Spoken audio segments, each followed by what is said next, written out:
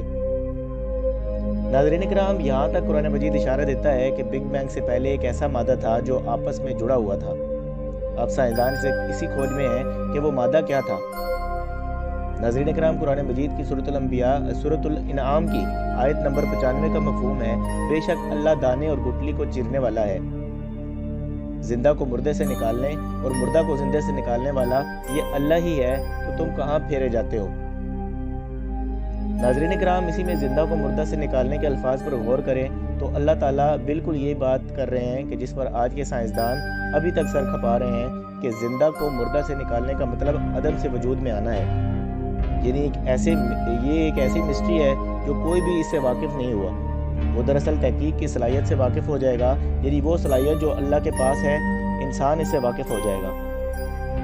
ناظرین کرام، جس دن انسان اس سے واقف ہوا، وہ خود اس صلاحیت کا استعمال کرنے کی کوشش کرے گا، اور بگ بینگ سے پہلے کیا تھا اس پر صرف مفروضے ہی اب تک بنائے جا چکے ہیں اور بنے ہیں۔ جدید سائنس میں جو نظریہ سب سے زیادہ مقبول ہو رہا ہے وہ یہ ہے کہ بگ بینگ کے نتیجے میں جو کائنات دراصل پہلی کائنات وجود میں آئی تھی، وہ پہلی کائنات نہیں تھی، وہ ایک اور کائنات تھی جس کے خاتمے کے نتیجے میں ایک بگ بینگ ہوا، اور اس بگ بینگ کے نتیجے میں ہماری آج کی کائنات وجود میں آئی۔ اور اس نظریے کو ماننے والے کہتے ہیں کہ ہماری کائنات پہلی نہیں ہے، بلکہ عین ممکن ہے کہ ہم سے پہلے لاکھوں کائناتیں وجود میں آ کر تباہ ہوتی رہی ہوں، اور ان میں سے ہر ایک کی تباہی کے نتیجے میں ہر بار ایک نئی کائنات وجود میں آتی رہی ہو، اور نئی کائنات کے خاتمے کے بعد پھر ایک اور کائنات بنی ہو۔ ناظرین کرام، یہ بات حتمی ہے کہ کائنات کے لیے وہ جو بھی چیز ہے جو عدم سے وجود میں آئی تھی، اس سے بگ بینگ ہوا تھا، یعنی وہ پہلے وجود نہیں رکھتی تھی، بلکہ وہ ہر چیز اللہ تعالیٰ کے خیال میں تھی، اور صرف اللہ تعالیٰ کے پاس ہی یہ قدرت ہے کہ جو چیز اللہ کے خیال میں ہو وہ اسے حقیقت میں وجود میں لے آئے۔ ناظرین کرام، اللہ تعالیٰ سورۃ البقرہ کی آیت نمبر 117 میں فرماتے ہیں: نیا پیدا کرنے والا آسمانوں اور زمین کا، اور جب کسی بات کا حکم فرمائے تو اس سے یہی فرماتا ہے کہ ہو جا، وہ فوراً ہو جاتی ہے۔ یعنی اللہ تعالیٰ جب کسی امر کا ارادہ کرتا ہے تو پھر اللہ تعالیٰ اپنے ارادے کو امر یعنی حکم میں بدل دیتا ہے۔ ناظرین کرام، امر کا مفہوم کمپیوٹر سائنس میں کمانڈ ہوتا ہے۔ امر کے بعد وہ چیز ہونا شروع ہو جاتی ہے جسے بگ بینگ کے بعد کا عمل دراصل اللہ کے کن کہنے کے بعد ہونے والا عمل تھا۔ کن کے نتیجے میں بگ بینگ ہوا تھا، اور بگ بینگ سے پہلے جو کچھ تھا دراصل عدم سے وجود میں لایا گیا تھا، اور وہ صرف اور صرف اللہ کے حکم سے ہوا تھا اور اللہ نے ہی کیا تھا۔ اب ہم اگر ایک کائنات کے خاتمے کے نتیجے میں ایک نئی کائنات کے جسم کی بات کریں تو پھر بھی عدم سے وجود میں آنے والے کاموں کی تشریح ہو جاتی ہے، یعنی ایک پوری کائنات مکمل جب ایک بلیک ہول میں غائب ہو جاتی ہے تو وہ ہستی سے عدم میں چلی جاتی ہے، اور بلیک ہول میں ختم ہو جانے کے بعد پیچھے کچھ نہیں رہتا، تو ایک فوٹون رہ جاتا ہے۔ وہی فوٹون ایک اسٹیج پہ جا کر عدم یعنی کچھ بھی نہ ہونے میں تبدیل ہو جاتا ہے اور ایک پوائنٹ بن جاتا ہے جس کی مادی حیثیت کچھ نہیں ہوتی، اور وہ پھر ایک اسٹیج پر آتا ہے کہ یہ سائیکل ریورس ہو جاتی ہے اور فوٹون اپنی پہلی حالت سے واپس میں آتا ہے اور بگ بینگ ہوتا ہے اور پھر ایک نئی کائنات وجود میں آ جاتی ہے۔ مگر وہ اصل مادہ جس سے کوئی پہلی کائنات خربوں سال پہلے تخلیق ہوئی تھی، وہ مادہ عدم سے ہستی میں لانے کے لیے اللہ تعالیٰ نے اپنی قدرت کا ہی استعمال کیا تھا، کیونکہ اللہ تعالیٰ تمام جہانوں کے خالق اور مالک ہیں اور اسی کے قبضہ قدرت میں ہم سب کی جان ہے۔ ناظرین کرام، آپ اس بارے میں کیا خیال کرتے ہیں؟ اپنی قیمتی رائے کمنٹ سیکشن میں ضرور بتائیں، اور ہمارے اس چینل عادل اوان 6 ٹی وی کو سبسکرائب کریں، لائک کریں، شیئر کریں اور بیل آئیکن پر ضرور کلک کر دیں تاکہ نئی آنے والی انفارمیٹیو ویڈیو آپ کو سب سے پہلے مل سکے۔ بہت شکریہ، جزاک اللہ۔